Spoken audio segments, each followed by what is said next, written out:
So on the second frame of the show, we will be taking an exposition. Yeah, that's the word I want to use, into the unfortunate incidents that have occurred in the last 1 week.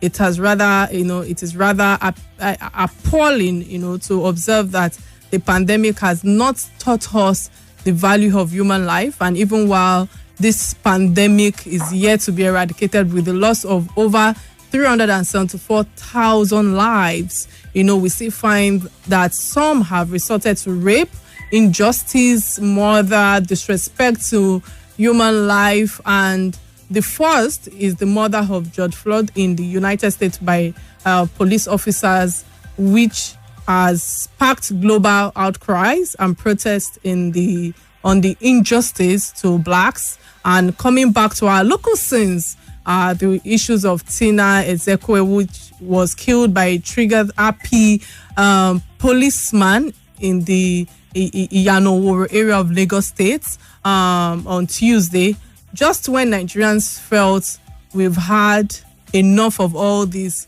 occurrences, and a gruesome murder of a 22-year-old student, Uwaela Omozua, was reported in Benin City.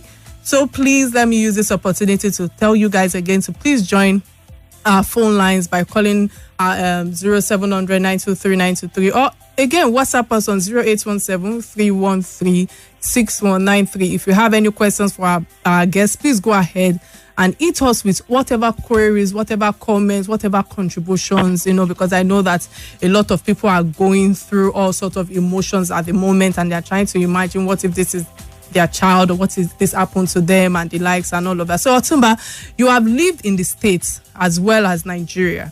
What can you say of the policing system and the wrongs perpetrated by them around the globe? Look, we must not be hypocrites. Why we have the attention of the world is so much focused on the United States now. Yes, it's all well and good because, but we also have to remember that we live in Nigeria. Yes. Is our police much better? Are they much better than the same police that abroad? There's still extrajudicial cases here in Nigeria that we don't seem to address. Absolutely. And something happened to me just here in Lagos. Here, I was at a place and police came in and they started just gathering some young boys. Really? Recently? Just a few days ago, a policeman slapped a young boy because he had the nose ring. And I was asking him, what is your business with him if he has the nose ring? What's your business with that? And he took the boy and they took him and arrested him. I had to call some superiors to say, this is unprofessional. Yes. What is your business if he has the nose ring, if he has the earring, has he done anything illegal for you? And you are slapping the person right there. Sometimes, policemen forget that they are there to protect lives and property. These same human beings that you are supposed to protect, you end up injuring and harming them. That is not to say all policemen are bad. I have policemen as friends. I have police commissioners. I have AIGs as friends.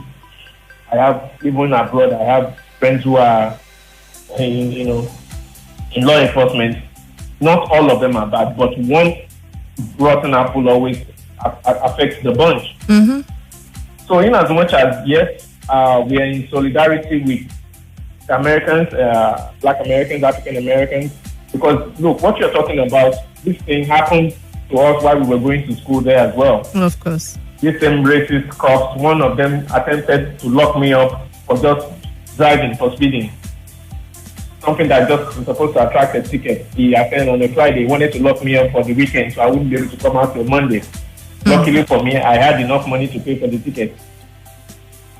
So it's not something that just spoke his head, overnight. It's been around for decades. It's been around for centuries. And we're only seeing it now because of internet. Internet, everybody exactly. has the phone. Everybody is able to record it now. Black people have been shouting and been crying that this is what they've been doing to us for centuries and decades. But nobody was listening. People would say, if they didn't do anything, the police won't shoot him now. If he wasn't doing something illegal, why would the policeman kill him now? But now we can clearly see that, Thank you so much for shedding light on that. And I think that we are coming back to our local scenes. We are coming back home regarding a lot that is happening around us here.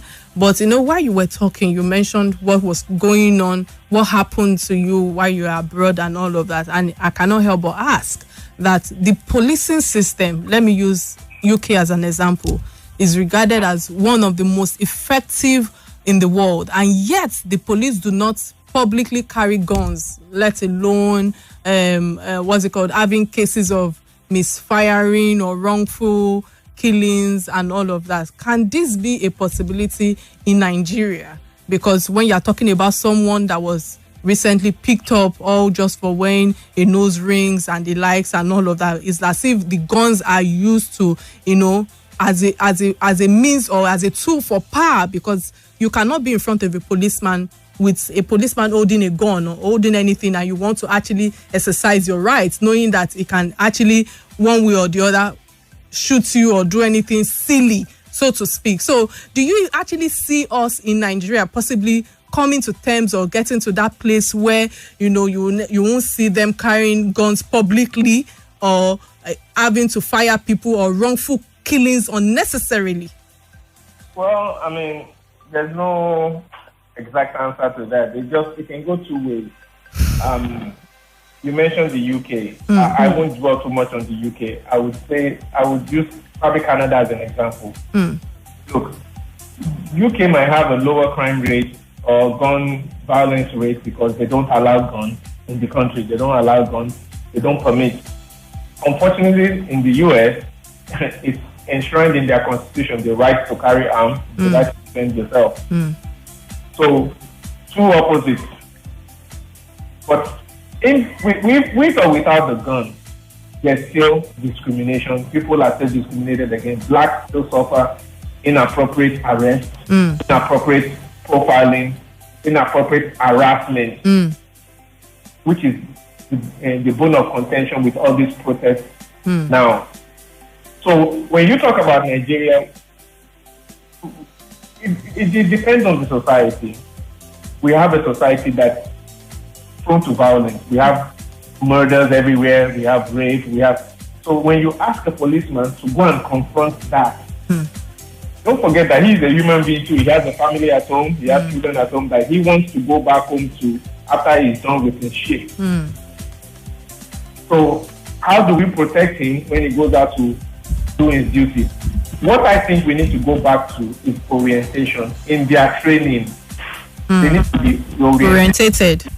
That look, while you are going there, yes, we know you are carrying a gun. This gun is not meant for you to shoot citizens. It is a last resort. You are only to fire when being fired upon. So I think it's all in training. It's all in, because in Canada, that I was going to use as an example, if you check gun violence in Canada, you will see maybe 1 or 2 gun incidents in a whole year. Whereas in the US, every 7 seconds, somebody is murdered with a gun. Every 7 seconds. All right. Thank you for that. It's in the orientation and the training of the law enforcement officers. Absolutely. You're right on that. And you talking about Canada, I heard the Prime Minister of Canada address the public yesterday, and he spoke about how subconsciously, it's like they've infused all sort of discrimination and all of that in their children, even from school. But we'll get there eventually. But while you were also talking, you're talking about the black man, the black race, and I will say that is this racism against the black man ever going to ever going to stop? Because all around the world it's the same. Even within Africa, even within us here in Nigeria, you'll be hearing some people that will talk about, you're from one side of East, you're from one side of another this, another. It's unfortunate. So because all around the world is the same, even within us in Africa, like I said, we despite ourselves, with xenophobia inclinations, I think that's it. Don't you feel there's a problem of self-worth for the black man, even before acceptance from the white people? Because I believe that that's part of the struggle, or part of our challenges today. look, like they would say, abalayeni. But then again, hello? In this please, can you hold your thoughts? We have a caller on the line. Hello? Okay. Hello, yeah. What's your name and where are you calling from, please? Yeah, I'm Mr. Abaje Poch Funeke. I'm calling from Suwele, Lagos. Mm-hmm. Can you hear? I can hear you. Go ahead. So, in addition to what he said about rapes of Nigerians, I can say, at times, we have to look properly about what is happening in Nigeria. So sometimes things are not happening just like that. Sometimes, even all the people that are raping someone, yes, all Nigerian government have to put eyes and know what is the cost. So this is not an ordinary. It's not an ordinary again. Every year we have to have cases of rape. Anyways, even I can say politicians and others that their hands involved of all these errors. We have to tell ourselves the truth. You understand? Of the case of let's say about Nigeria police. All Nigerian police from A to Z. You understand? Nigeria government have to call them and give them the orientation. They are not doing anything good. All their eyes focused on money or suppression and all that. They are not following the law of the country at all. You understand? All right. Thank you so much. Yeah, thank you so much for that. Do you have anything to say to that before we go on a quick break? D1. Oh, no. All right. So we'll go on a quick break and return after headline news. But first, a word from our sponsors. Do not touch that dial. This is Real Talk with Kike.